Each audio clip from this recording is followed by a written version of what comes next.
Hi guys, Chris here with Super Savvy Travelers. Hey, I wanted to go over something today which is actually very important. It's called the Special Power of Attorney. The things I wanted to go over with you today is number one, what is it? Number two, when do I need it? And number three, how can it help me get through my purchase process?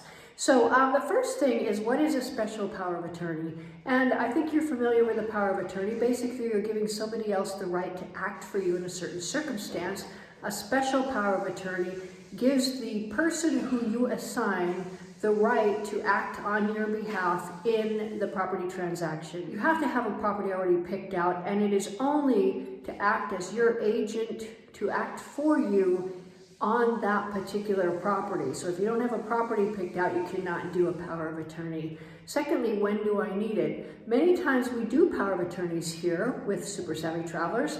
A lot of times people come over, they're here for 10 days. It takes a while from the moment that you sign the compromessa, which is the promise to buy, and send your deposit.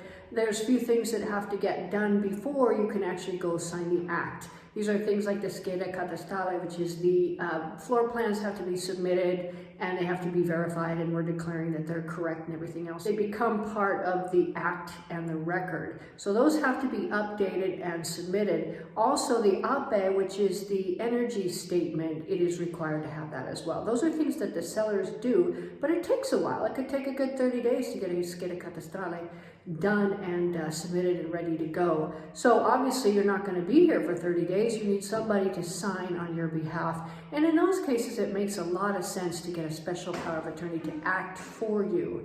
So when do you need a special power of attorney? It's very simple. Is when you cannot be here to sign the act, you basically assign somebody to act on your behalf.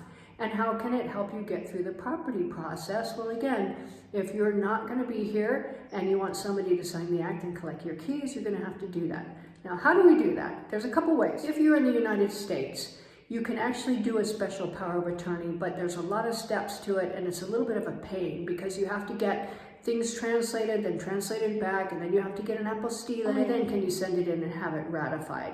If you're in Italy and you know you want to buy a property, which property it is, you basically go down with the person that you're going to sign as the power of attorney. You go down to the notario's office, you pay him 100 euros, at least in Scalea, you pay them 100 euros.